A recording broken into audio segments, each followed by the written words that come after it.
Welcome back to the Cantina and our immediate reaction pod for episode 3 of The Acolyte, Destiny. Right when we're all like, they have a total naming convention that's like locked in. Yeah. I know, right? Yeah. I'm like, clearly this is wrong. Because usually they also don't like to show you the name of the show or the name of the episode on Disney Plus immediately. Like, that they hide it for a while. It's just an error. I'm sure tomorrow when we look at it again, it'll be like Destiny / I don't know, Fate. I don't know. Right. Destiny / the not Destiny. What's the opposite of Destiny? Free will. Destiny / free will. I mean, that actually would have applied to this episode. Yeah, free will, major theme. Yeah. But if you've seen this episode, you know that means we're going back to Brendock 16 years in the past. Yeah. And exploring all the mysteries of May and Osha and a coven of witches. A new coven of witches. The witches of led Bartok. by Jodie Turner-Smith, who is just incredible in this episode, and I got very emotional like several times. Right. I don't know about you guys, but this is like the most feels I think we've had in the show so far. It was like feels and just other stuff. Yeah, I was just like, I was crushed. Like there's so many crushing lines and just beautiful moments. I was like, this is incredibly tough, emotional stuff. And she just did it. I'm angry. I am so unbelievably furious. About what? And I think based on what I said last week, I have to now stop watching the show. Because they did exactly what I didn't want them to do, which is not tell me my Wookiee story. You're like, where's Kel'Naga? Denied the basic fan who I think all of us became after episode 2 when we saw them tease a sort of Wookiee story. Yeah. Yes. Literally watching the previously on. And then, nope. Oh my gosh. Nope. I was watching the previously on and I turned to Carly and went, I'm not getting my Kel'Naga story tonight. Poor Adam. Poor white man doesn't get what he wants. Here's what all joking aside, I am so happy. Yeah. Dude, we might get it next week. Like, we can still get it next week. We'll get it. That's thank you. You just took off your Wookiee second friend / someone who had to tell me that tonight. Carly was just like, you're going to get it next week. Of course, next week I'm going to be on vacation and I'm going to be watching it on an iPad in a bed while my 3.5-year-old's probably sleeping next to me. I'm watching it on like dimmed the thing dimmed all the way down and the volume way down. So that'll be the optimal way to watch my we all face challenges. But anyway. Life, I have it really hard, is what I'm trying to say. And, I want people to understand my struggles. No, but I was a little at first disappointed. And then the way the episode unfolded, this is the one I think it was necessary because the first 2 episodes really kind of threw me with how I think part of it was pacing. And it's not a negative, but it kind of was like whip snap, like this is happening, this is happening, this is happening. Fast. It's a lot, plot. And then this episode slowed right down and told a linear, coherent story. I mean, the other one's coherent except towards too, the end, which we'll talk about. Yeah, the arson stuff. I was like, wait, I didn't see. There's certain things I just didn't catch there that I was like, wait, how did this explode so quickly? Like, what's happening? So pacing. We'll talk. That's what happens when you light a Jedi text on fire. It explodes. Apparently, so we'll have to tell a story from someone else's perspective. Maybe next episode, maybe later in the series. We'll see. But yeah. Oh, you're right. That'll be next week. That'll be May's POV. And then you might get Kel'Naga. Okay. Wait, we're not going to rash him up. And Kel'Naga dies in the first scene. Right? Just like he gets taken out by like a strafing shot from a starship. They cut back and he's already just laying dead on the ground. You'll get nothing and like it. But we got a lot of Kel'Naga. Poor Kel'Naga. A fun Kel'Naga fact: we got no Wookiee translations in this episode, which I really liked. I'm pretty sure he just says never translate Sherwook. I see kids. Yeah, that's all I would say. I don't know. Did either of you guys watch it with subtitles this time or no? No, I didn't. Yes, always. So did you see what he said? Or it just says Wookiee roars? No, because the subtitles just say, I will say this for the subtitles says speaks in Sherwook. So I'll say for the subtitles, A+. Spot on. Did they spell Sherwook correctly? Like actual language. That's impossible. They did. That's not true because it's impossible. Also, I wouldn't know. 2 eyes, 2 eyes. Yeah, 2 eyes, a couple Ks, right I guess. I don't. Yeah. Anyone's guess. Yeah, man. I love this episode. It made me feel a different kind of way than any other Star Wars has ever made me feel. Yep. And I can't wait to dig into it. So the last couple of weeks we went linear. I started taking notes and I'm like, heck no. Like I don't want to waste time not being glued to every plot point and detail I can see. So I didn't want to write anything down. Did either of you guys? Yeah. And to timestamp it, no. And to timestamp it, we're recording a half an hour after. This is the other one. The last time, ones we had days. I literally watched them 3 times. Like that's the most I think I've ever watched anything in preparation for a podcast. And then, this time, no, this is fresh as fresh. So do you just want to fire stuff off? Sure.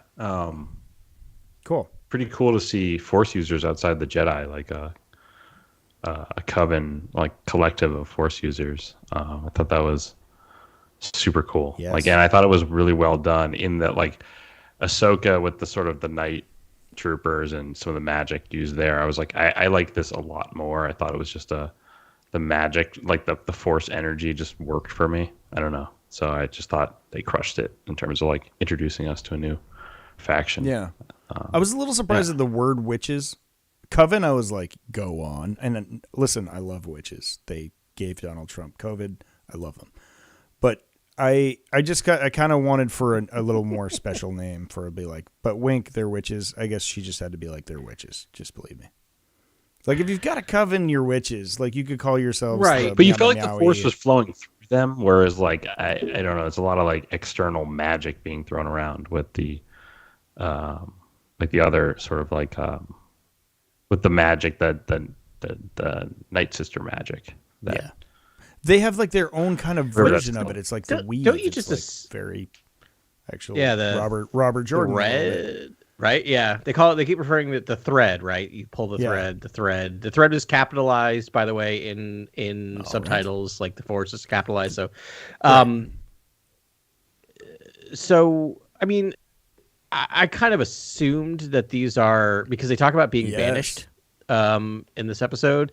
I assume they're an offshoot of Night Sisters. I assume they're a sect of Night Sisters that got kind of kicked out of the. I didn't think about that at all. I hope they were like just witches on a different planet and got moved. Like there must be multiple like witch covens in the galaxy. Like, come on.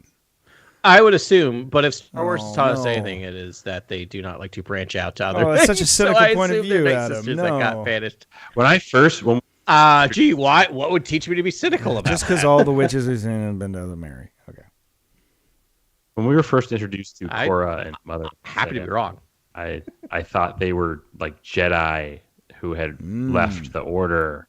There you go.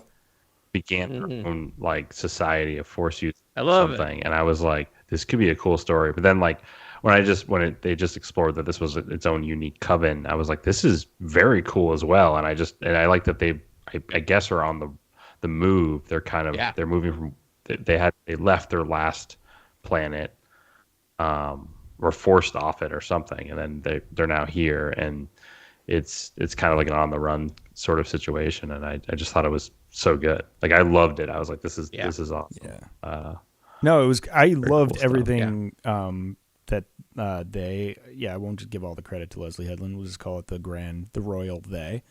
For everyone that worked on this, that like the story and like all the definitions, like how they use the Force, these like weird trials, their chants, like very unique, very fun. It's a brand new sect of like the giant EU drop that she was talking about. I feel like shout out to Leslie Headland for just like basically doing the whole Plagueis Palpatine, Anakin creation, right? Like Force stuff, like that stuff is in this episode, and it feels so EU, or it feels like something that they wouldn't maybe adapt in the new storytelling. But Lucino would do something like this. He'd be like, this show, he's cool. like creating life with the Force is a thing. Like he would use that. He'd be the kind of guy that'd be like, yeah, big swing. Like Lucino. Headland's like, yep, I'm going to use that. I'm going to do that. And this is also like, you're telling me, like, could this be a link to like someone learning that knowledge, right? Like I think that's expressed in this episode. Like at some point, I believe Korra says to Anastasia that, "What if someone discovers how we did this? Yeah. How you created carried them? Like how what if someone discovers this?" To me, I'm like, that's the connection to Plagueis and Palpatine, and like however we get there. Like to me, that's how they learn that sort of magic or that Force ability. Is it possible? So my thought was, I watched the episode, and at the very end, they decided to cut back at the very, very end, last smidge of a scene. They cut back to May standing in front of the tree, going Osha. And it's kind of a weird scene, right? Because you're like, we're like, we know she survived because we've seen her in the present, right? So then my brain was wheeling a little bit of just like, well, so this show is all about mirrors and about similar things happening to these twins. And so we saw the light side users come for Osha. I'm wondering if users that came for May, and that this is the master. That's the other side of the coin. That's the other side of the coin, and that's what led to their death. It's not the Jedi. The Jedi didn't kill them. The fire didn't kill them. This dark side user killed them, because like lighting a book on fire and throwing it at a door does not lead to the massacre that we saw. So something is still untold in the story, and they I think were it's clearly the dark all side. dead before the ceiling had caved in, or like the fire. Were they dead? Because that's also unclear. unclear. I really want to talk about That's pacing also a good towards the end of question. this episode, That is a good question. I think it was just wonderfully directed and acted, Written. and great. Except the pacing at the end, I just want to like touch base with you guys. I think that was. I think she reaches out to her mom, but Soul is like, "No, we got to keep going." And she doesn't. There doesn't look like there's any rubble on her body. Like just go all. take a pulse. I mean, I think we're led to believe that he was like scared, and he's like, "This place is collapsing. We need to get out of here." Yeah. And like that's why that was the rush. But it was. She's like, "We need to go back," and he's like, "No." And it's like, well, you probably should go back. Like, yeah, didn't you guys leave a little early? That's my only one like critique where I'm like, well, on the Jedi in Galaxy, like, come on, guys, like you could have done that, but that's not enough for a dude to take the Baresh vow. Like something else happened there. Right. So here's the thing. We saw Torben be possessed. Yep. We saw for a split second. I still have a feeling that what we're dealing with is mind bleepery and possession. And my thought is that if he was corrupted, quote unquote, by the dark side, and he was the one that massacred all of them, that you could still forgive him, right? You could still bring him in and be like, no, you were possessed, you were taken over by and the Dark Sisters did this. We saw it, but in reality, it's a dark side user. Yeah. So that's my theory, is that he slaughtered We have to start all. taking prop bets before the pod, because I saw that and I was like, Adam's gonna jump all over that. Yeah, that's actually great. Yeah. Now that you talked about May's point of view, I do have questions about just how that fire intensified so quickly. And maybe what happened out in the hallway. Weird. I don't know how stone. Maybe there was an alternate source of fire. Yeah. Who knows? For the book. Yeah. Maybe May overloaded, but I like the idea of an infiltrator, like a third party there. Oh, well, fourth party, I guess. Yeah, I love it. But I love that Torben's there, so possessed, by happy, May, and then he does something badly. It wasn't May. It was the grandmother that possessed him. But maybe May was the grandmother or Can anyone She's do that? clearly strong in the Force. Maybe. I mean, she's pretty adept. She clearly is. We also know that May went through the ritual, whatever that ritual is, and Osha didn't, right? And so we don't know what that ritual does. Though right? confirmed my head tattoo theory. Yeah. One has the tattoo, the other one doesn't. Yeah. Yes. 100%. I thought of you when I saw that too. I will say, I'm loving the show. Now I'm 3 episodes in, and I was a little took me a while to like really zero on the show, but I'm enjoying this. It's clearly a mystery show, and they're doing a job, but they're not withholding a frustrating amount. Does that make sense? Like I was happy with everything they gave me in this episode. I was happy with everything they withheld. I agree. I do think that all the framework is coming together quite nicely. I do have questions about Torben still, though. Like I Yes. don't understand the poison yet. Yeah. No. And I think that's There's got to be exactly another what you're- scene. There's another part of that coin. Yeah, There's gotta still be a lot something missing. else. There's still more Yeah. to this flashback. Yeah. Yeah, because he didn't say we thought we were doing the right thing. What was Yeah. the right thing they thought they were doing? Testing the Yeah. kids? We don't know. Testing Like, the kids just yeah. does not feel Go ahead, like Ben. a transgression. at Okay, all. so Like, this is I want to talk about this because this dovetails in Mm-hmm. with what Adam's saying, and I think this is the point that maybe you're getting at, or is there? But it's the favorite part of this episode, and and what definitely puts it just like so starkly different than all the other stuff. The way that they weave the two stories, like I expected them to kind of demonize the Jedi a little bit, which they did through a lens that she created. And it was like, Right. the Jedi actually, if you didn't see the other half, like if you didn't see the interactions between any of the witches of Bartok, it would slide into any Star Wars you've ever seen. It would look just like, of course the Jedi would say that they're the good people. They're coming there to help them. They're just giving them a choice. She didn't write the Jedi in a demonizing way at all. Yet you felt threatened by them. They were the monsters in the woods. Right. And then you see the other side of it where it's just like, they don't really know what the deal is. And they're like, they're going to steal our children no matter what. But then it's the wise old grandmother comes over and is like, we could just say no. And it was, and then they were like, oh, we didn't think about that. Lie. Yeah. But, I think what she was insinuating by we can just say no is, or we can refuse. She said it better than me, obviously. That if they refuse, that'll pick a fight. I think that's what she was trying to tease out. And then we can just fight them because they wanted to preemptively strike the Jedi and wipe them out. There's a weird line kind of related to that Indara says, and I didn't write it down, so I apologize again because I was just watching it for the first time. But she says something along the lines of you must agree that the Jedi have the right to test children. Yeah, and then she brought the Republic. But wait. But hold on. Yeah, if you agree to that, yes. So it's such a weird line where I was just watching it. It's like you have a choice. You have to agree we're allowed to do this if you say we're allowed to do this. It's such a weird line. Yeah. It was such a weird line where I'm like, that means nothing. Yeah. But there's something going on with that. Yeah. I'm almost there. It was invasive, running in the background. It was also but maybe it was her trying to offer up free will to, right. the kids. Yeah. I don't know, and they do this all over the galaxy. They're kind of there are kids in places that maybe they want out of and they feel threatened or they don't want to be a part of it or something. And this is a refuge and a safe place. And then it's also a incredible upbringing and sort of discipline and lifestyle. And Ben, what you're hinting to is just also what I marveled at about the episode is just Leslie Headland's ability to sort of give us these two lenses upon which to look at the Jedi and look at sort of a more insulated sort of worldview of sticking with familial ties, and then one looking outwards and exploring free will and looking at the Jedi as heroic and again it felt like it was almost like Broom Boy vibes. It was just I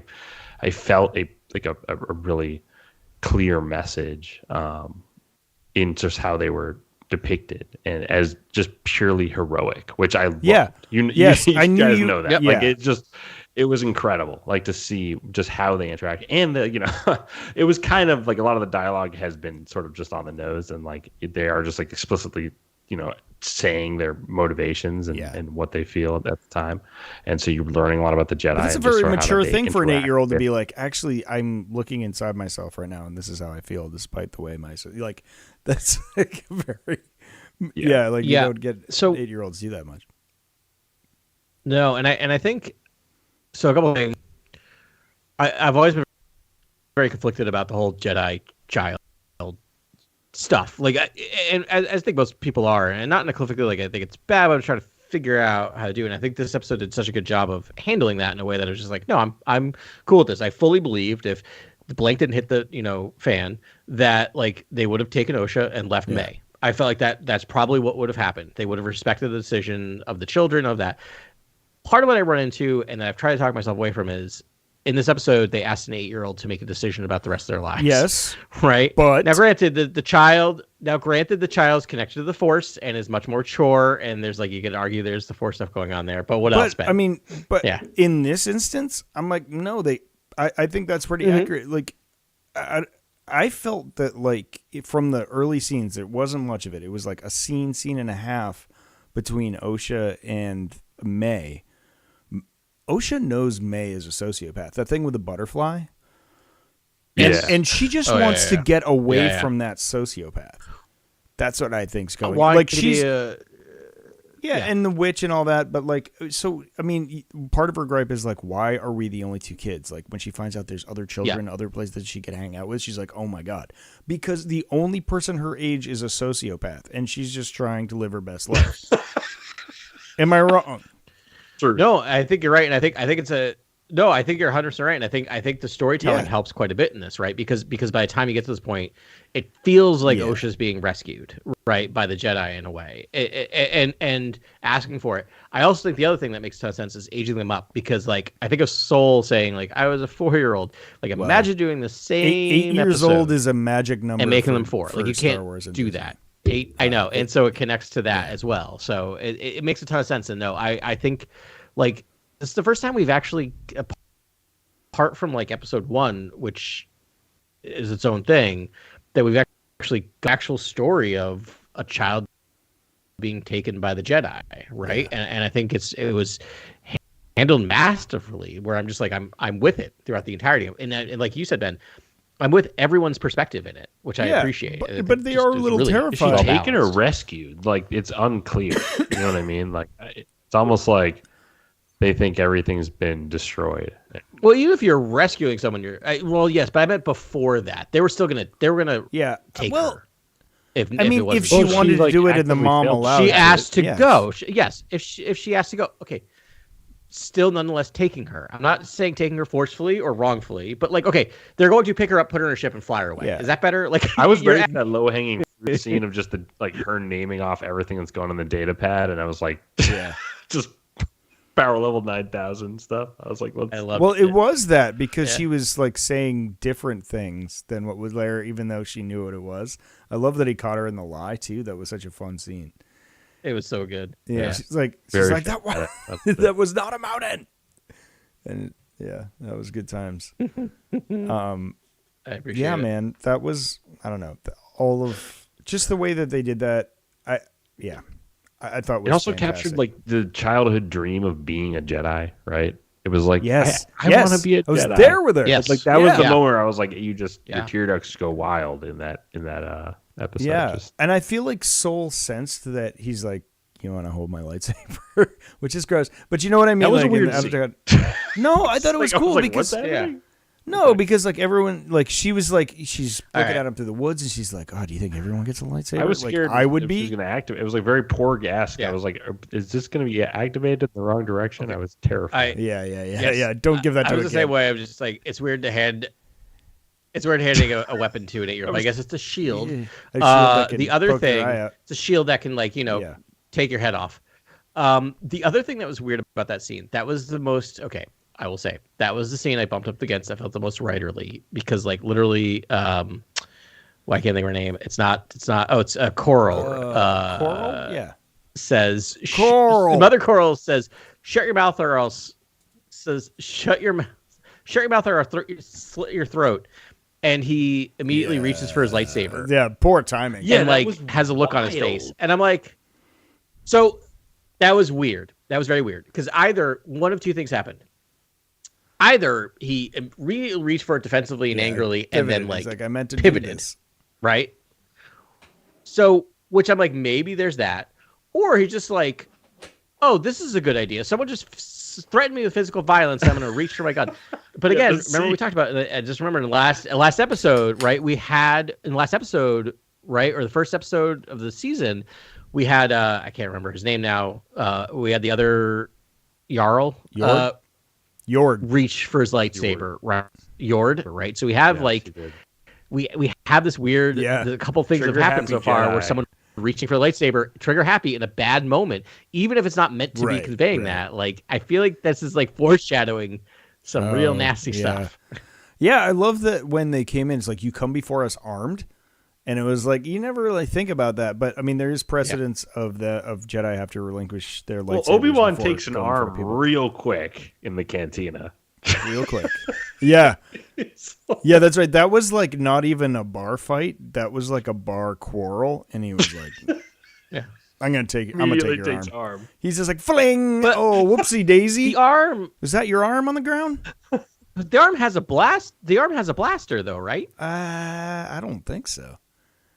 Didn't they just brand? Maybe. Yeah, he's got a blaster like coming towards Luke or something. Oh, all right. Well, it's got a. There you go. That's fine. Well, there you go. Listen, I never doubted my man, old Ben, for a minute. I will also say his lightsaber is not tuned up because there's a lot of blood on that floor, on that ground, for a weapon that's supposed to cauterize. So I think he hasn't tuned up his lightsaber in a while. I'm sure they move quick. They're Jedi reflexes. You know what I mean? These are people who are like crazy reflexes and are tuned with the Force. They're not normal. You know, right? That's that quick twitch that they're developing over time. You know, I mean, it's usually just sense danger is what like you believe. Like, for Soul, it could have been defensive, but again, he was grabbing the saber to give it to it was just confusing. I was like, okay, it's threatening for it's weird. a second, and then it's it's this gift to the kid. I was like, really? It was fun. That was a fun moment. We're gonna go back to that and be like, that was awesome. It was fun. Just for that dichotomy. At some point does say that like the Jedi view them as dark side or something. Like, yep. Yeah. Yes. They think our abilities are unnatural. This was the other thing I want to say. Huge win tonight for Grey Jedi boys. You finally got your Grey Jedi, and they're women. I'm excited about that. I'm sure they'll be fine with that. Sorry, it's my personal vendetta against the Grey Jedi trolls online that are just like, but like, what if I could have like both powers? Like, I don't know. It's my own thing, but it does seem like Qui-Gon or just Jedis who dissent from the Council. Like those are to me like in my mind, my headcanon like great Jedi. Love that. They're like that so much. I just think like we don't really know yet if they're light or dark. I mean, and I'm sort of leaning towards are probably dark side users with the whole creation of life thing, but they're like they believe they're using their power for good. It just seemed a little weird. They're like, no, we don't use the Force. And then she proceeds to use the Force to like push her friend back like 6 feet. And I thought that was cool. I thought that was like Force pushes over and over again, which I was like, let's go. Yeah, but she was just like, we don't like the other breath sounded very nihil, like they abuse the Force, but we like use it the right way. And then she uses the exact same way as Jedi. Wait, that's also a Force like tattoo, essentially? Or brand Force tattoo. Add it to the list. It's May's head. That's new. Force tattoo. No, we've never Don't seen forget Force that one. Branding, tattooing, markings. And is it all their history or something built into that like codec or whatever? I don't even know what maybe. That is, really. I like that. Love it. Yeah, Ben, I was trying to figure out like what is she saying? What does she mean by this? Right? When you talk about the thread, you pull on the thread. There's an effect to that pull, and I think she was kind of demonstrating that, right? That they don't not use the Force, but understanding that everything is connected, and by pulling on the Force, you have an impact. It is a different flaw. And I was like eating it up because I just love it. I love when we have different Force users, and I'm like, yes, this is like, and they just have the different thoughts and opinions. And I kept going back and forth, and I think I landed on I absolutely loved the way they did the Coven ceremony, like the Dark Mass, because I'm like, it felt very much like I was watching like someone's take on Macbeth. Like just the witches, and I'm like, you know what? They went for it. It felt like Suspiria at times. It was like contemporary dance. I was like, this is great. That's exactly why I was totally on board. You're right. It's Suspiria all day, every day, which I'm like one of my favorite horror movies. The original Suspiria. That's what it was like. So, yeah, totally. There was a great moment during the ritual where I felt like I was like there was some yelping in the crowd, and it was there was. Yeah, there was. Cool. I loved it. There was the designated yelper. Yeah. She yelped twice. I was on board. It felt like primordial and like different connection to the Force, and it didn't feel like dark side necessarily, but it felt like I don't know. It was like something different. Classic motif of a witch or a witch coven, sort of like being very open and au natural, and sort of like connecting to nature and themselves and sort of How old do you think they are? channeling. Like the witches. The witches of Bartok. Like the individuals, like how old do we think they're all kind of the like, same age-ish, and they were Yeah, I see what you're banished getting at, an undetermined time ago. Undetermined We time? get a kind of long history, and I could see and them. then she's like, and then the Force gave us these children. Yeah, I see him like Bene Gesserit very much, using the Force or what have you to promote long life. Yeah, no, All right, I remember. She doesn't call it power like, we have this power or this ability. And it's a gift. She calls it a gift.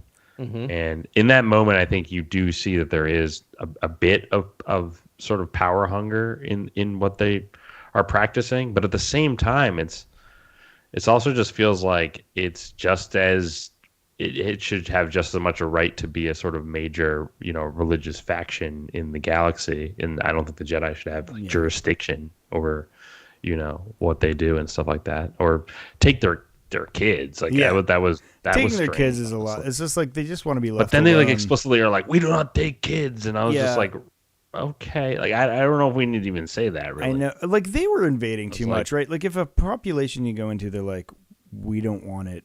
Get out of our population. We don't want to be like have your like that should have been enough. Like the fact that there was walls around their kingdom and they were like, don't go past these walls, and they did. That's not awesome. That's not awesome. And then walked in during what was clearly like one of ritual, the most a religious ritual to be like, okay, that's not cool. Like I don't know. It seemed like we had plenty of times we saw them like I don't know having dinner. Maybe like knock on the door then and be like, hey, dudes, can we talk? Yeah, Obi-Wan would have been like, all right, let's go to the bar. Celebrating. Yeah. Yeah, right. All right. So one thing I noticed, I think. So what? All right. What is the mother of May and Osha's name? Anybody?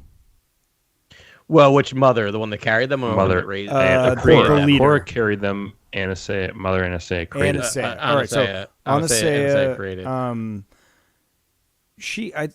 I think when she was talking to the kids and she used that parable of the thread. I think she's talking about the cosmic force. It's sort of like that was what you were talking about, Grant, with when she's talking about, predestination in the force.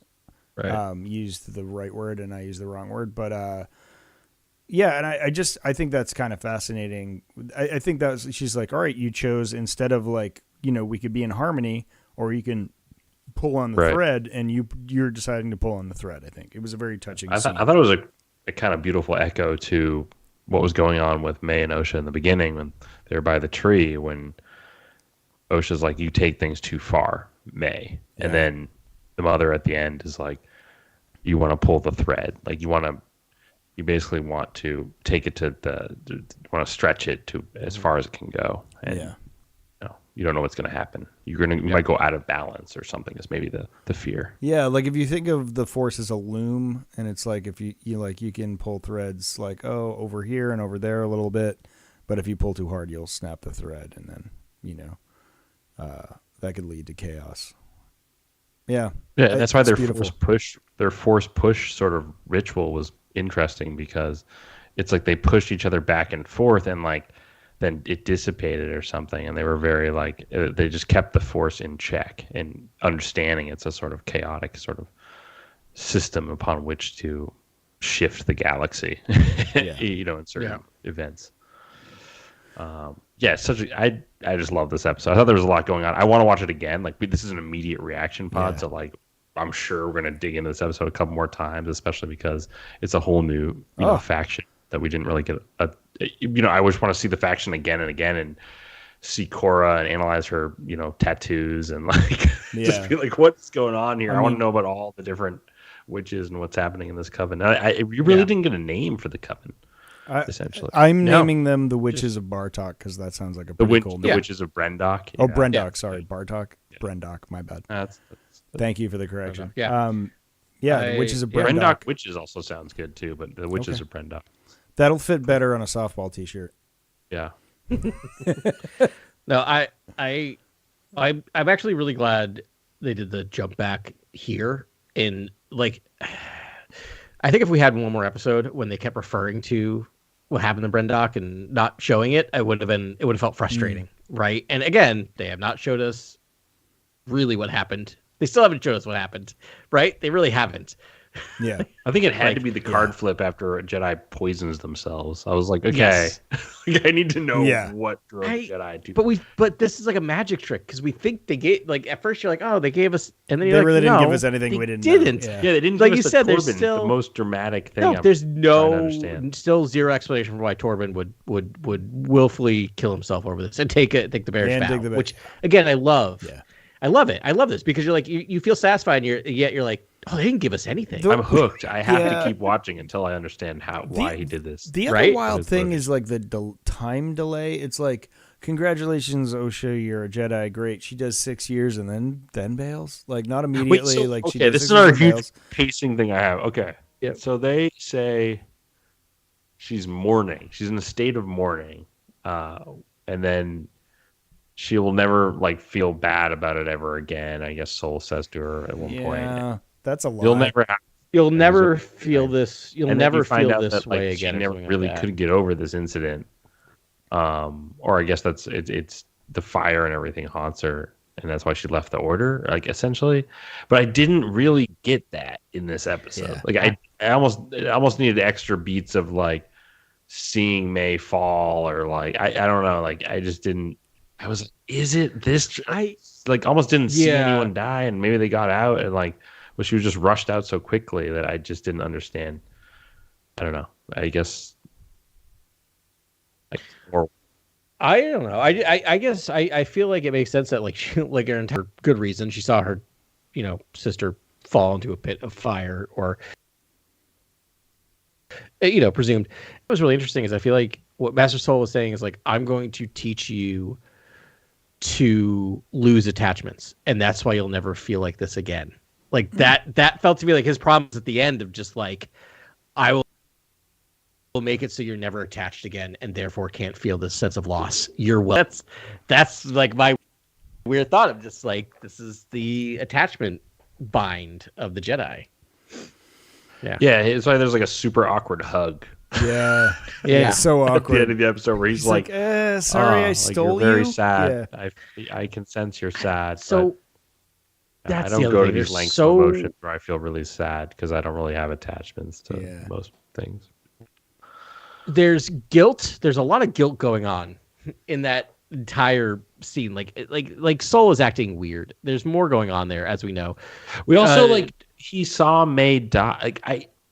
So when May falls in like the shaft and the fire and all that stuff, like that's not really shown essentially.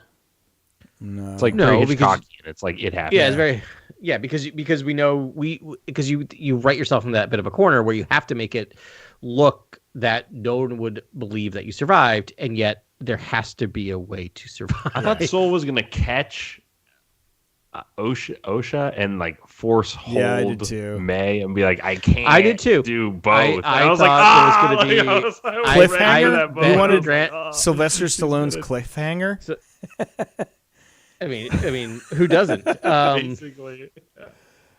No, but I right there with you. I had the same exact thought where I thought he was going to be holding both of them, or like force holding one, or like there was going to be that choice. It does a nice reveal of like he caught someone, and then it's obviously Osha. Yeah, she's close. Yeah.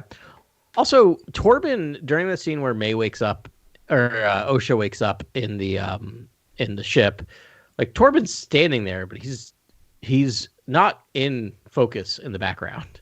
Did either of you? I want to like zoom in. Did either of you take a look at him when he was standing back there?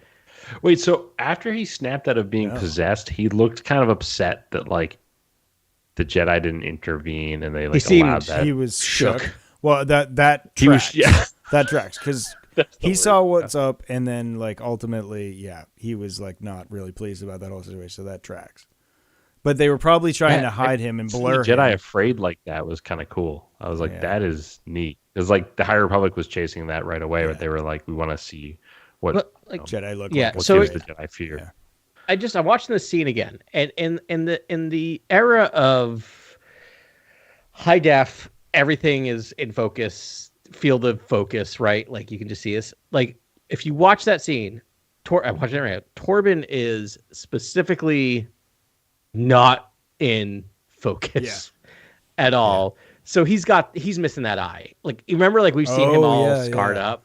So, like, they're gonna show him, like, he clearly, like, that didn't happen from a fire, right? Like, so I'm guessing one of his fellow Jedi.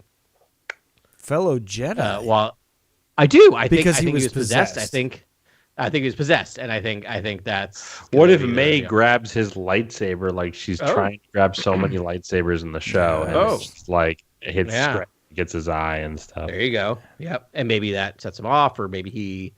I don't know. Yeah, it'll be interesting. She's like, this works. I just take their saber, get them away. I wonder if like she wants a saber because then she can challenge her master.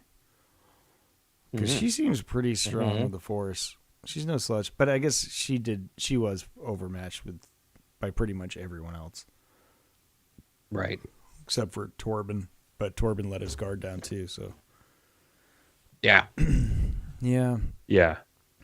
Yeah. And this was a fun development. So much like we needed this, I think. We needed some unveiling talk about what happened. Talk about lore bomb. This was like this is a giant lore bomb. I'm like, first 2 episodes, I was kind of like, okay, all right. Like, you know what I mean? Like, I'm still like reserving judgment, and I feel like now I'm all in. Like, I feel like this is the episode. I'm like, yep, nope, totally dialed in. Love it. Let's do it. It was just so artfully done. Like the relationship where like honestly, I couldn't like not separate the POVs, and I was just like, we always get the Jedi POV in these situations.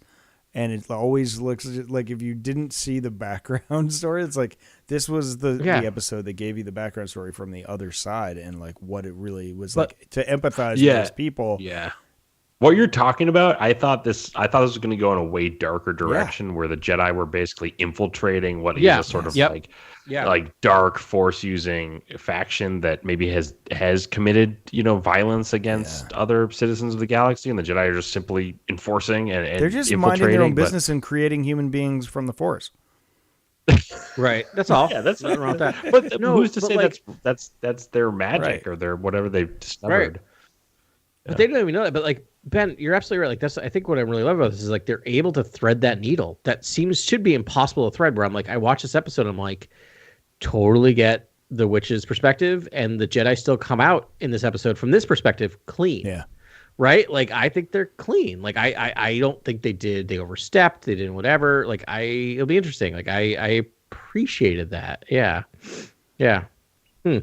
They made me think about it, like to actually like almost change my mind in this series, right? Where it should be dark side focus. Where I'm like, no, I think the Jedi are kind of okay with taking kids. That's why I was really worried about some sort of like weak swing where it's like, a couple Jedi effed up, and maybe they will, like TBD, to be determined. But so far they're like exactly like they're the Jedi who are the Jedi, But it was just like through a different perspective, and I feel like that story is never told in anything that I see ever, and it's really poignant right now, and like I think that's very cool. Yeah, they should preserve life. I think that's just kind of in their doctrine, like to promote, support, preserve life. Yeah. I wish there was a bit more empathy with this. Like Superman, how dark can you go? Really, like it's not. Yeah, the High Republic explores a spectrum of sort of morality in the Jedi and what certain Jedi are willing to do. Yeah, imagine if there was actually a group. None of that was set up right away, except for Vernestra, who gave me a lot of foreboding feelings about maybe something's still up with her. The records or something. Yeah. Just like Kamir is like probably the guy in the helmet. Yeah. Like it's just like he's so Palpatine when you rewatch that episode. You like rewatch the episode a few times. You're like, is this just a new version of Palpatine that I just adore? I'm like, this is great if that's what they're doing. This sort of like sneaky, I'd put money on that. Jack of all trades character that's in your ear at all times and guiding you on the mission and sort of manipulating events. Yeah, it's wild, man. This was a chunky third episode too. I didn't see how long it was, but it felt like 42, 43 minutes. Yeah, it was right. I always check at the beginning because I need to know, because my brain starts clocking where I'm almost like, wait, is this now we're gonna fade out? No, we're gonna fade back in. Fade back in. Out. Fade this back episode, in. Yeah. So like I need to know at the beginning of an episode how long is this? Not that I'm checking my watch, but like I can feel. Like you know what I mean? Like okay, I like going for the adventure though. I was just like my phone was blowing up, and I was like, I'm like, I don't know how close to the end I am right now, and I don't want to check it. I probably texted you. Yeah. So I probably should have texted. I think I texted fine. first. It's just very funny because I started exactly at 9. Like I refreshed at 9. I'm like, it's good. We're going. We're good to go. Yeah. So I think it was exactly. I think it was 45 minutes when I clicked it, which you take out about 5 minutes of credits. So it's probably right around 40 minutes, which I think was the right length. I will say, just the question I have for both of you is, in many ways, this is not the show, as Leslie Headland told us, that we thought we'd get in terms of in terms of like, we've had very little dark side stuff in 3 of the 8 episodes of The Acolyte. How are you all feeling about that? I think it's subversively there. Like, I think there's Sith elements that are sort of unsaid going on, maybe with May in her current story, like the master, essentially. It just feels in the red lightsaber, like that sort of stuff. Like I doubt it's a Knight of Ren or some other faction. I have to think it's Sith, and like maybe a revival or like a renaissance, like an attempt to bring the Sith back. Maybe it's not the actual it could be Sith a pretender or whatever you think that that would mean. But yeah, I think that's Sith.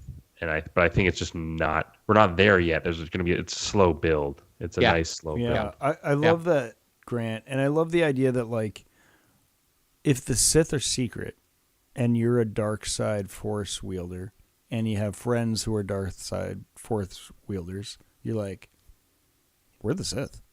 I mean, if you know anything about it, good right? Point. Yeah, right. Like we're the Sith, and like how common should that be?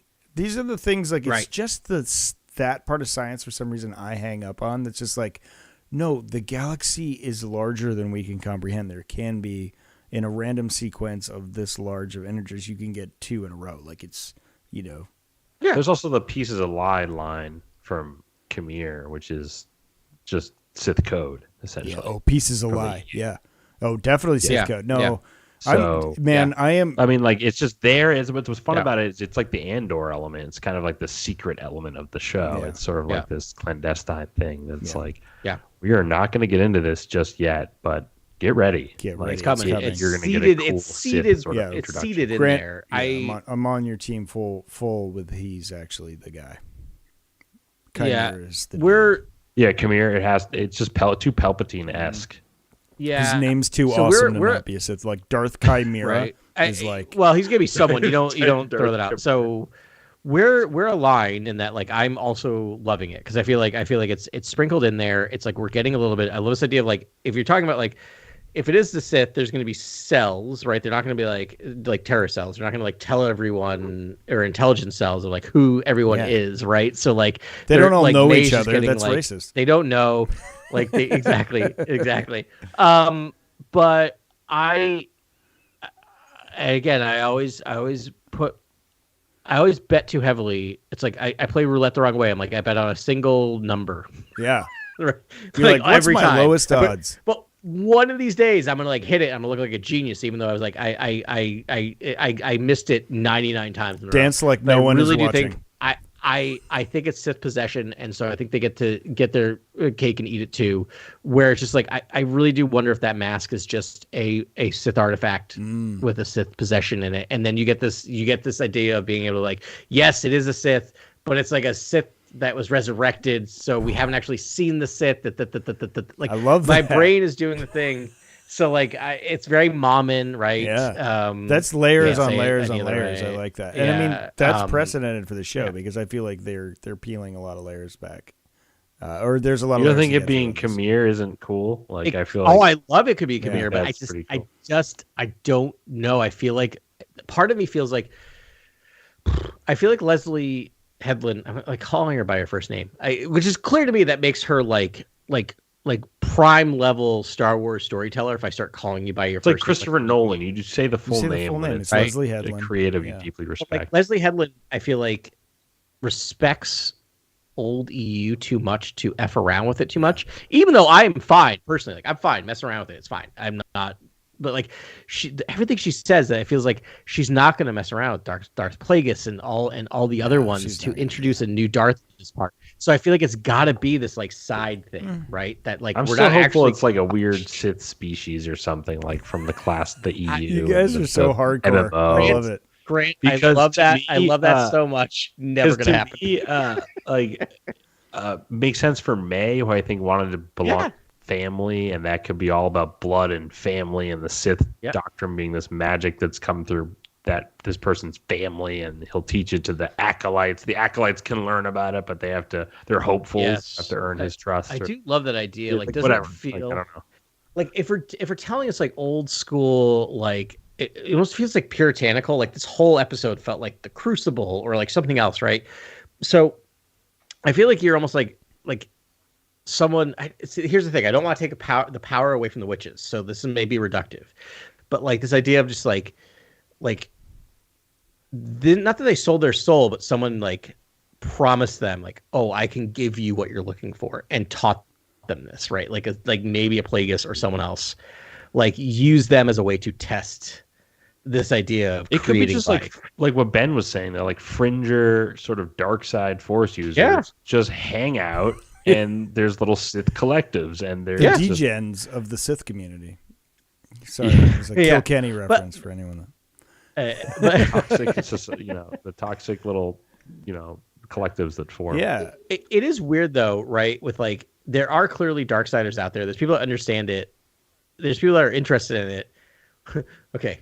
All right. Sorry to bum us all out. We're just past the hour mark. So like time to like bum us all out. But like, so like, okay. All right. Sorry to do this. So there's a lot of sects of neo-Nazis across the world. Here we go. Right. Just kidding. Yeah. Just kidding. Right. Just kidding. People identify with the quote unquote philosophy of that. Right. And then label themselves as such. So my point is to step away from that as quickly as possible, because we're going to talk about neo-Nazis for they don't need any publicity. They don't need it. They got way too much as is currently anyway. But like or ever. But my point is that like it's weird to me that more people don't just self-identify as Sith. Right. Right? Like in the galaxy, right. You're just like, yeah, I'm totally a Sith, and I create this little Sith collective, and it's like a bunch of people. Yeah, but it like if word gets out that you're a Sith and it gets back to the actual Sith, you're dead. Like that. I guess that's the point. There you go, Ben. Ooh, there's always a bigger fish. There's always a bigger fish. You don't want to front. You don't want to front like that. Spot all right. on. So going back to Adam's original question, I think that something. Why haven't we seen more Sith? Something. Oh, yeah. I think this movie is. I mean, the plot is moving so quickly right now. There could be like the back half could just be Sith POV. I love it because it's a twin show. So like maybe this is the Osha half, and then we get the May half. We get the May half. Oh yeah. Oh, I wonder about that. This is the show. What I'm loving about the show is of all of the series that we watched, this is the one that I'm just like I really don't know what the next 5 episodes hold for us, and I have thoughts, but they really could go in any direction. So yeah. They also introduce information about this, immaculate conception, like Force conception, ability that the Sith likely want to possess. That they want this knowledge essentially. So like I'm guessing that might be the sort of the greeting for the Sith. Essentially, it's like they're about that information, and maybe that's a side plot. Maybe I don't know, because they really didn't answer why the records on Brendock are erased in the Jedi archives, or why Torben, drank the poison, or how he got the scar, or any of that stuff. There's a lot that's just not here yet that I'm dying to understand, because like why is it erased from the records? Right. I don't understand that.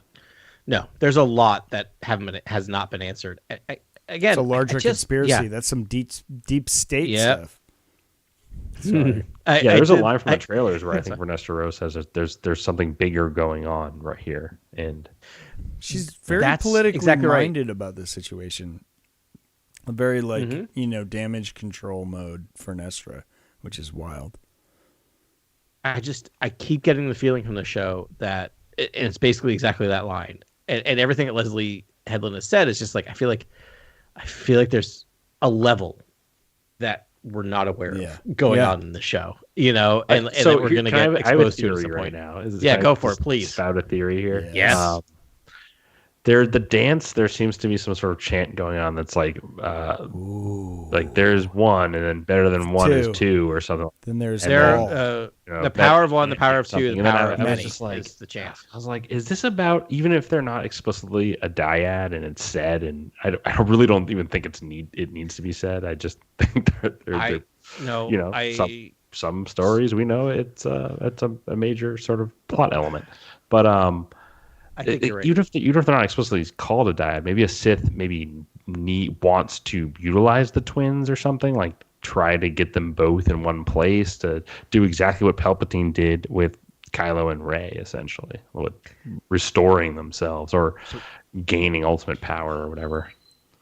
The chant is super awkward, taken out of whatever context it is, to the point where I bumped up against it when I was watching, because it goes the power of one, the power of two, the power of many. Like, it just feels like I kept waiting to be like the power of three, the power of four. It was like, maybe it's because I have you're gonna count off. Like it's like the power of one, the power of two, ... the power of many. But like my point is not to poke, right? Like exactly. The point is not to poke fun at that, but like if you're writing that, there's a purpose for that, to go one, two, many, right? So I'm exactly there with you, Grant, is that like they chose to highlight two, they chose to highlight twins. Something is going on there, right? The naming convention of the first two episodes, like it's all about this dyad. It's not even to use it again, not to use it. I mean, we can even separate it from the Rise of Skywalker usage of that term. I could say but also Khmer is the. Oh, sorry, you go ahead, Ben. I was just gonna say the power of two could refer to the Sith. Right. Not necessarily a dyad, but always two there are. No, but the rule of two. Right. Which isn't like all of this stuff is all wrapped together. Like the rule of two, the prophecy, the chosen one prophecy, and the dyad stuff is all wrapped together in this weird different readings of certain things. That which is I love. some deep lore, man. Can I also just connect something to this idea? That's Leslie Headland's jam. We talked about it last week, like how Osha goes in to sort of spy on Khmer before the arrest, sort of engage in a conversation. Yeah. And then, like we talked about, like when Khmer recognizes that it's not me, or something. I forget what we're talking about. But I was like, in that moment, it also feels like, is he actually seeking this Osha as well? Like does he know there is an Osha? It felt like you look just like her. Why would you make that comment unless you're sort of this? Stargazing dark side manipulator on the outside who's sort of like no, you're right. That's huge. Everyone in this matter, and you guys are a dyad. Like there is another. He's far too confident to be an acolyte. He's too confident to be an acolyte. You're right. Like I agree. There's more. He's also like a known entity actor wise. Like I feel like you. So it almost reminds me of to bring in another sci-fi work, but the Foundation series by Asimov, right? You have this character called spoiler alert to a book that's 60 years old, 70 years old at this point. But like you have a character that's called like the Fool, and is this like this he's referred to as a mutant, not my turn. They paint him like Quasimodo basically. And he looks like this, and you find out at the end that he's just like the mastermind behind the whole thing. Right. So I feel like you cast an actor who played a fool character in a TV show for 7 years or however long he was on The Good Place as Jason, as this like, as you're just planting it in the brain of the viewers to be like, Fly Guy's really funny. Yeah, He's I a can't really take this goofy guy dude. seriously. And then suddenly, like 5 episodes in, you're like, no, he's the mastermind, right? Like, I think there's so much levels going on, and like if you look at the casting that Leslie Headland and the other people have been doing, she's pulling from a roster of people that's really interesting and actor-wise. Like she's every cast decision is a decision. Every time I watch Squid Casting's Game, incredible. I'm going to be like, well, he's just using the Force. That's Master Soul. I know. So I did not watch Squid Game, and now I don't feel like I can. Yeah, because you're just like, he's just using the Force. Yeah. I just want to hit on again. We've talked about it like 4 times already tonight, but I'm still just blown away that in a live action canon Star Wars show or whatever, like live action, we have a reference to another Versions of the Force, whether it's true or not. It's amazing. But like it's wild. It's to me, it's wild that they allowed, and by allow, but you know what I mean. Like the story group was just like, yeah, go ahead.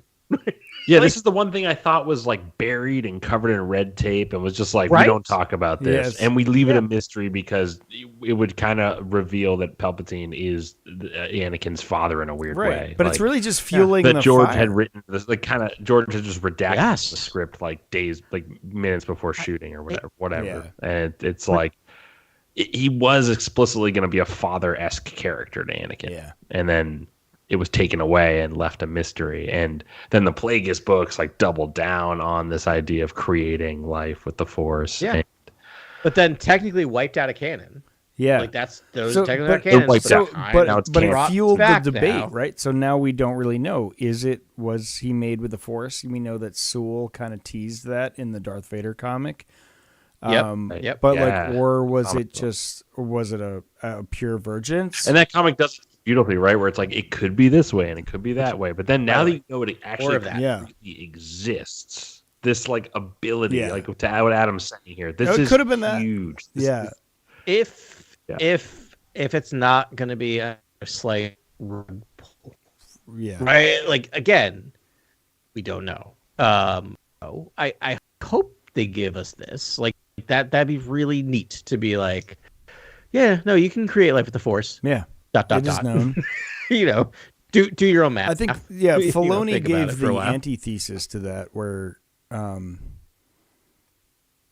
think I'm trying. Oh my gosh! Now my head is just full of all Star Wars, and I can't find the thing. Okay. The Mortis arc, like the Mortis gods. The father was like, he didn't pull him in because he was just some random like concoction of the Sith. Like he pulled him in because he was the chosen one. And who is like a real Vergence of the Force, or maybe he did, like, but I love that it's like could be a philosophical debate, and they aren't really answering it. I think that's kind of like that's a dichotomy. I don't know. That's a dialogue there. That's fun. There's part of me that loves the idea, and maybe it's from reading so much Dune, which we'll just do like 5,000 year time jumps, where I'm just like, I kind of love the idea that both things are true in that, like, so the Sith created Anakin destroyed the Jedi, but Anakin's son ended up wiping out the rest of the Sith. Like, do you know what I mean? Like, and then like also like Palpatine's granddaughter, like this idea of just like this like domino you can't even follow ends up leading to the ultimate destruction of the Sith. Right? Yeah. Like, just like, I kind Luke of destroys, love that. The Sith, which creates like the guy that's not quite dead's daughter to be born, which like, right back and forth. Like, the rise and the fall of the Empire and the period in between just feels so high drama and operatic, because it's like there's an emperor and there's this tortured underling who is going to destroy him and take down the Sith eventually, but in like a 30-year long empire. It's like, yeah, I know, 30 years. Long like, all right. I want to bring one more thing up real quick, just like do it. No, it's not going to be quick. The the Jedi are all like, we don't feel, they don't believe in law, so it's people passing the Force, have no attachment. I mean, they do. They're caring and they whatever. Yeah, but like, if they really live, I don't know. Are they really caring? Because like when Torben gets possessed, they do nothing. They're like, well, I guess they just argue it. Well, okay, but I mean, there's other times. I mean, I'm just saying they're very emotional and they're very attached. Soul seems pretty emotional, and we've seen that especially in the High Republic, and maybe that's the big change that we're going to see from then. You know, the High Republic period to the like Skywalker saga period. But like, can you imagine a Jedi that actually believed that, like, actually practiced what they preached? And we're just like without fear of loss, and like they would be essentially an emotionless like cult. Like it would be really weird. It would be, and I'm sure there are. Like, Indara seems somewhat. She like does, that, yeah. Right. Like I feel like we get all those different levels, and Soul seems like the most emotional of all of them. And Indara. The other thing too is like we got to a point of just like in that spaceship, Soul saying, "I'm going to. You can be my Padawan if you want. Like totally. Like you're an 8-year-old kid. It's all good. You'll be my Padawan." To 100 years later, no, this kid is 8 and cannot be trained. Not. Well, I mean, that might be the reference, right? I think that's right. Like, I think they're kind of setting up that long-term reference is that like this is the big mistake, right? Just like, no, we cannot take kids past a certain age because of attachment. Is there more backstory here where it's like, why is Soul even tracking these kids in the first place? Yeah. Is there some sort of did the Force call the Jedi to that planet? Like, why are they breaking down doors and boundaries and stuff to get in there? Like, like why are they just to get to these 2 kids? It's like I imagine there's like lots of kids being in harm's way all over the galaxy. Maybe they sense divergence in the Force, and they're like, "What's going on?" 4 Jedi sent for 2 kids. It's just I have no 3 idea. Jedi and a Padawan. Yeah. All right. Yep. Okay. I mean, if technically, and like a weak Padawan because he could be possessed. I'm just saying. Like, can we just say like Torben? He's like weak sauce. Torben, I love that dude. I'm kidding. I just felt so bad for him. Because basically this happens and then he just like decides to not talk for however long and take the bear's vow. So the kid had a rough life. If you like, and then he grew that beard. If you break it down. That beard, what I was gonna say is he prayed himself Amish. Nope, it's gone. He also says because we thought when he does wake up from the bearish vow, he says we thought we were doing the right thing. We don't know. We. Oh, so this is what I'm gonna say is this show, and I don't like to do this like busting other things down to raise this up, so I'm not gonna name names. But it's gonna be pretty obvious. The second one I'm about to say is this is how you do the mystery box right so far. We'll see how the season ends, but like you build it out, but you also provide clues and move things on where like, again, my thing about this episode is you end this episode and you're like, that was a satisfying story that told me everything I needed to. Wait a minute. What about this? What about this? What about this? In a really thoughtful way of just like we're an hour and 15 hour into this podcast. And we're just like, wait a minute. Why were the Jedi even there in the first place? Right? We didn't ask that question until an hour into discussing this episode. That's brilliant, right? That's the way you set this up. We're like a true crime podcast now. Like, this is fun. Where were the cell phone towers? Maybe we can triangulate based on the ping. Sorry. I can't wait for way too much serial season 1. Leslie to turn the prism and let us view through a new lens in future episodes, because I agree with you. I think that there's stuff just like left out that you're just like, I need to know why this is this situation. Like, there's not enough May POV like you're talking about. This was very OSHA heavy, and I loved it, and beautiful story, but I just feel like May is almost missing from certain moments in the story, or just it felt so neglectful of sort of what her interests and motivations are and what she likes about the Coven, instead of just tailing along to everything. I don't know. It's just I agree. I'm interested to see more about May and what she thinks and what she wants. I was also going to say May and Osha were played by real life twins. Yes, those actresses were fantastic. Yeah, they were great. Yeah, they were so good, but they're so good that times it was like, I don't know, it's some pretty shoddy special effects, and I'm like, nope, they're real twins. People. It wasn't like when they walked by in the woods, like one of them walked by the other, and I was like waiting to see some like compositing, like edges or like their faces are very different actually. Like, nope, they're twins. Yeah, I have face behind this, so I can't. Oh, really? Okay. I can't tell. Yeah.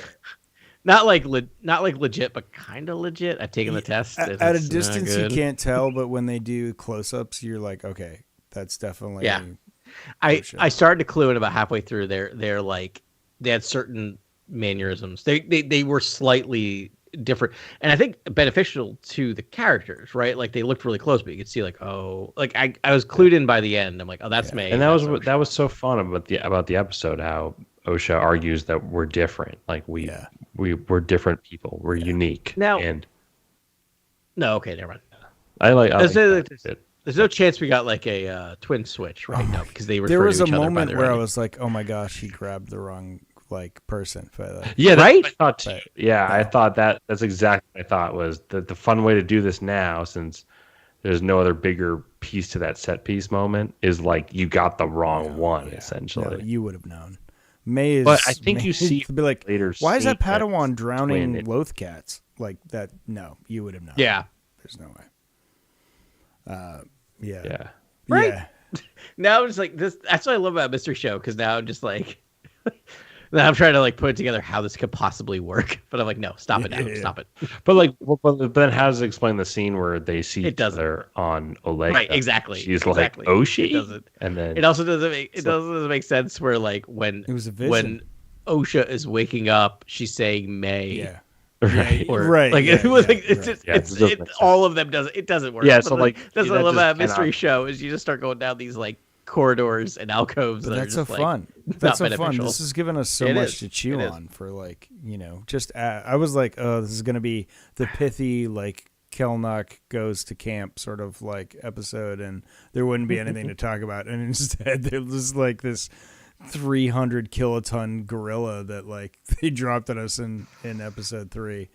Not what I was expecting at all, but great lore bomb. I always thought they were going to cut to Kofar and Kelnaka at some point in this episode and like connect it almost, like his belief in like the tree connects to the yellow tree in the beginning, and like connects to the faction and their belief in life as much as their dark side. There's like a life affirming aspect too, and it connects to the Wookiee Jedi. Like I thought there was going to be like a lot of interweaving, but it was like no, it's a clear story of the twins and their past, which was much needed. So I was with you. I think like 15 minutes in, they did like a hard cut to black, and I'm like, okay, so now we're gonna tell. Oh no, we're just doing the flashback. Full flashback episode. All right, Adam, it does not surprise me. But the second that happened, I was just like, okay, now I can stop worrying about it. We are not leaving this planet. No, it kept going, and I was 40 minutes. I can just sit back and enjoy. Is this going to be the whole episode? And it just kept going and going, and then it faded to black. I'm like, okay, we're gonna come back now at the end, and then like we see Osha on a gurney, and I was like, oh my god. I'm like, all right, you're just going for it. It's very Return of the King, and then fade to black, and then cut back again to a 10-second. Yeah. Like short minute long scene. I wouldn't say a minute. May saying Osha, I bet you it's less than 15 seconds. All right. Love it. Which is to me fascinating. Like I watched that and I'm like, oh, so you cut back because she says Osha and then it cuts to black, and I'm like, I guarantee you a dark side voice. I guarantee you a voice responded to her in that scene. Someone said something back to her and they cut out immediately because we're gonna get her side where it's just like it's the master. Have we figured this out? Do we know Star Wars now? Do we understand it? Because I'm feeling really confident with Grant's prediction about Chimere being the master. I'm feeling really confident about the first 4 episodes being Osha, the second 4 episodes being May. I'm feeling also confident about that prediction that you just made, Adam, where it's like that's what I mean. That would pair into it for the second 4. We're gonna do like a triptych. We're gonna go back and run through this time period again, but all from like May's POV. Yeah, they'll probably cut from when. But is it Korra, or is Chimere in the cult, in the coven, but he's maybe off in the corner or something watching what's happening? I think he's watching from afar. Is he one of those robed individuals? I think he's just like the Jedi. How old is he? Like he has force tabs on this Virgins or whatever. He's like watching what they're doing, and then he's watching the Jedi. It's like spy versus spy, right? Like the Jedi are moving in, but he's moving in behind them, and then like he comes in and causes destruction to blame it on the Jedi or whatever. And then makes off with a kid. Who's to say Chimera is the master? So, well, like just like in the prequels, like there are always two. There are. How do we know this is the master or the apprentice? Like every time I see someone with a red lightsaber, I'm like, nope, I don't know if you're the master or the apprentice. No, honestly, I'm with that. Like that's from my last prediction where I'm like, I really think the master is the apprentice. Like you think you're you're the apprentice to the master. Yeah, that could be a cool ending. Thing. Because that's the thing. I feel like watching Leslie Headland is that she's willing to invert stuff, but also just be like, no, like this is Star Wars, and we're just going to do it this way, and almost like doing it how you expect it is the inversion, right? Because at this point, you're like waiting for them to take a twist and be like, no, the apprentice is the master. We're used to this. Like you should have seen this coming, dummy. So how old is May/Osha? They are 8.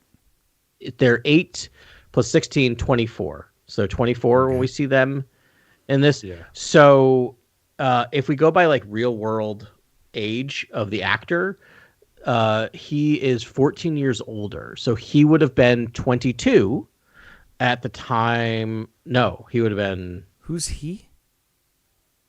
Chimera. No, what's his name? Oh no, you're right. You're right.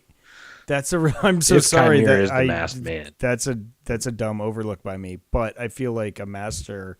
But he would have been the right age to be an apprentice. Right. Right. Which he could then be the master by the time. Yeah, but that'd be really tricky. We see him again. Or he could be so abused by the system where he's like, oh yeah, we serve the master, but he's also the helmeted guy controlling her, but like they serve. He still serves as he's still subservient to some other master, essentially, and it could be like a Dread Pirate Roberts master, right? Yeah, like Princess it's like Bride, it's almost anybody? Yeah. Well, I know you two know it, but like to our listeners, watch The Princess Bride. It's a great movie. Yeah, I was gonna say like there's like a clear like. This is like totally now. Like now we're gonna go into like hour 2 of the Star Wars podcast where I just derail us. But like, what is the Venn diagram between Star Wars fans and Princess Bride fans? It's got to be like a circle, right? Like pretty close to a circle. Actually, you know what it is? It's exactly like the logo for Acolyte. It's like the two almost concentric rings. Like, yeah, almost. Yeah. There's a couple, but like most people love both. Grant, what's your feelings? No judgment. What's your standing on Princess Bride? One of the greatest films of all time. Okay. It's okay if you didn't like it. I just wanted to check because you're incredible. Not to give out ages, but Grant's the younger of us. And so sometimes I like to. I do like the generational questions. You never I grew watched? Up, wait, what was Fred Savage's movie or show? Wonder Years. Oh yeah, Wonder Years. Yeah, Wonder Years. I was thinking about You Killed My Father's speech is like one of the greatest speeches of all time. Yeah. Neil Patrick Harris. No, legendary movie. We can move along. Good. But I was just curious. That didn't last an hour at all, actually.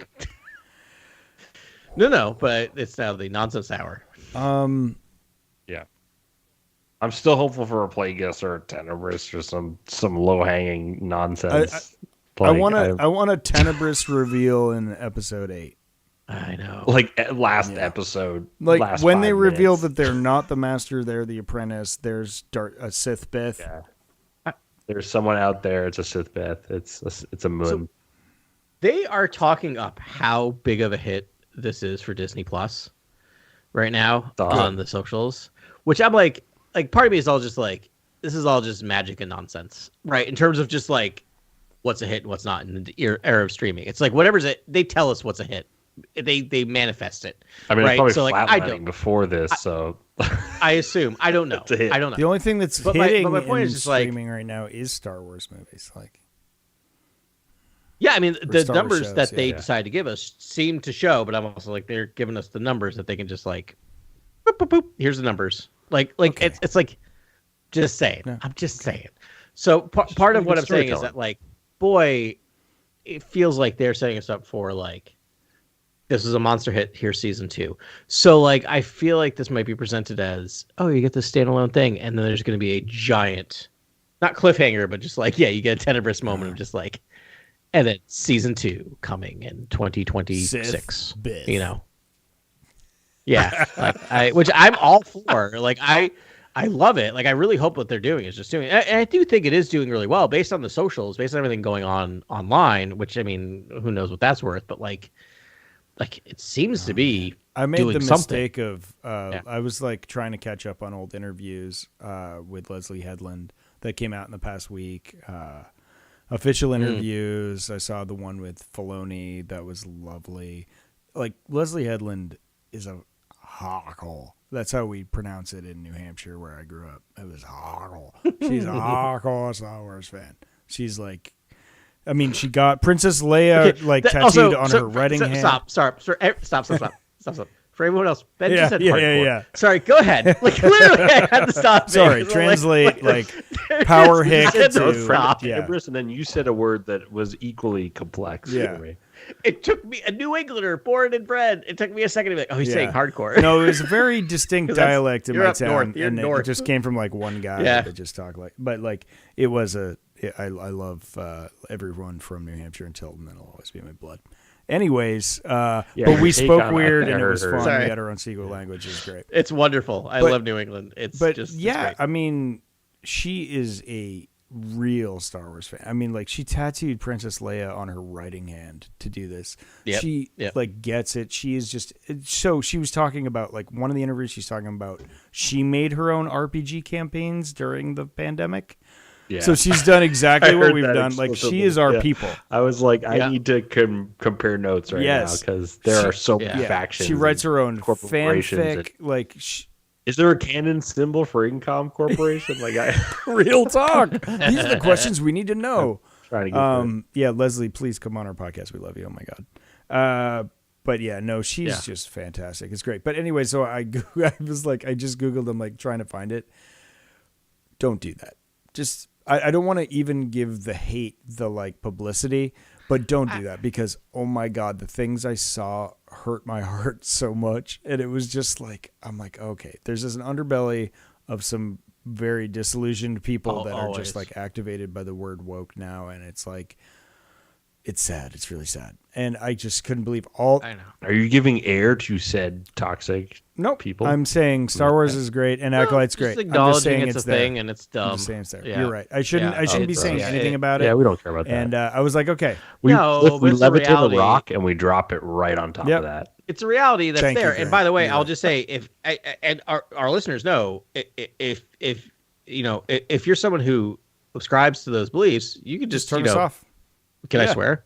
Yeah, you can just turn us off. Yeah, you just turn us off. You clearly have plenty of other options that might make it's so sad. Ben have to bleep us. Yeah. But you can just turn us off. Go listen to something else, please. Yeah. As I said to whatever other listeners to when I said the word cisgendered, and then he decided to tweet at us about it. I said, "I'm sorry you feel that way." And if that's how you feel, I'm sorry. I already feel bad about bringing it up. I don't know why I did. I was like, no airtime, and then I was like, but another thing. It's hard. Yeah. It's really frustrating to read that stuff and not wanting to be like, but I'm like, it's just so. So, anyways, dumb. I'm very pleased to hear that it's doing well and it's well received because I adore this show. I think it's fantastic. It's brand new. It's fresh. Yeah. It's doing really cool new Star Wars things. That's all I could ever ask for. And the acting's fantastic, and I have no idea what's going to happen next, except for those two things. That's where I'm at with it. Perfect summation. Yeah.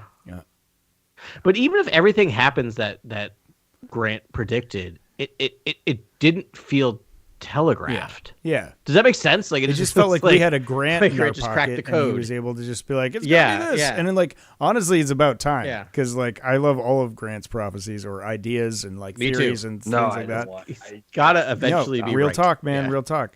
No. That would be a wild turn. Think a lot of the creators are.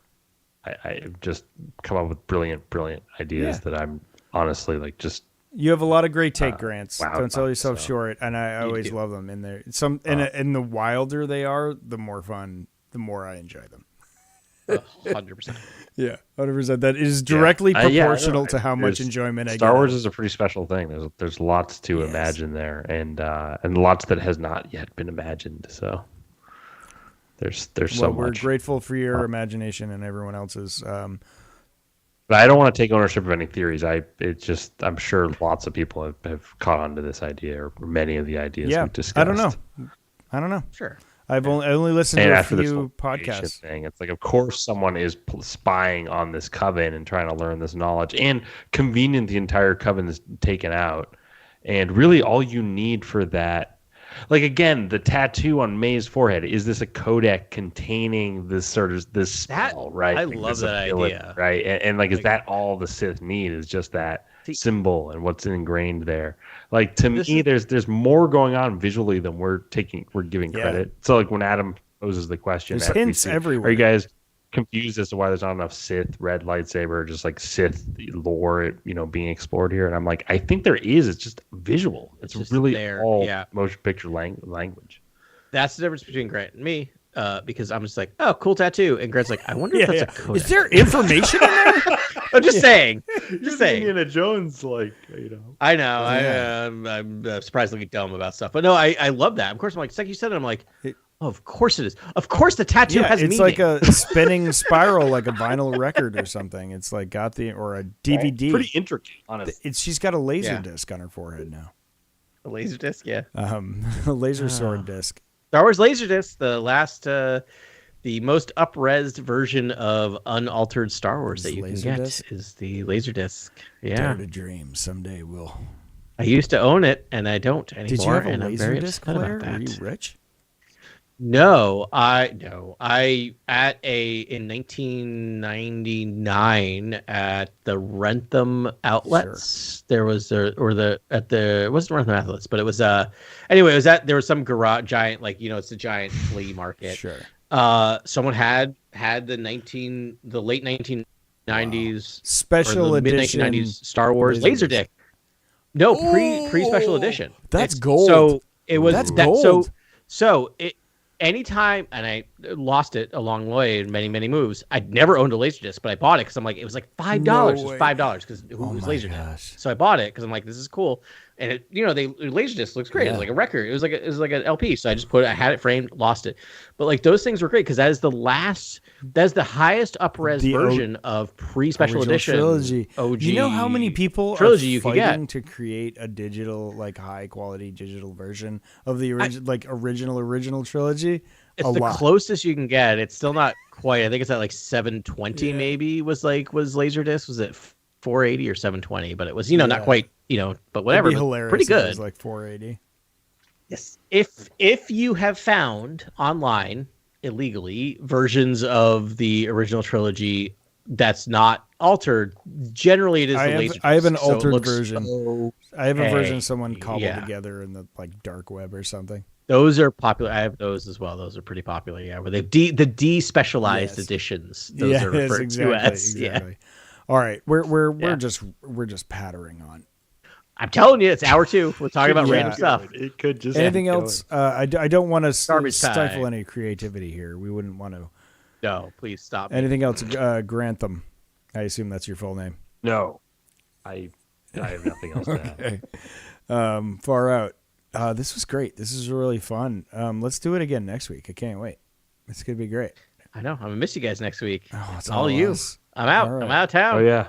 I'm in California. I'm California band. I will maybe if I think about it and I have the ability, maybe I'll upload some on the ground Galaxy Edge content. Nice. So you'll be at Left Coast to our YouTubes. I'll be at Left Coast. I'm fascinated to see the differences. I think it's identical except for when you walk in. But I've sadly been to original or East Coast Galaxy Edge enough that I'll be able to probably tell the minuscule differences. Take notes. Yeah. I want all the grimy details, and I hope you have a blast. All right. Thank you. Until next week, Sagrona and Sagrona Tima and Sagrona Tima.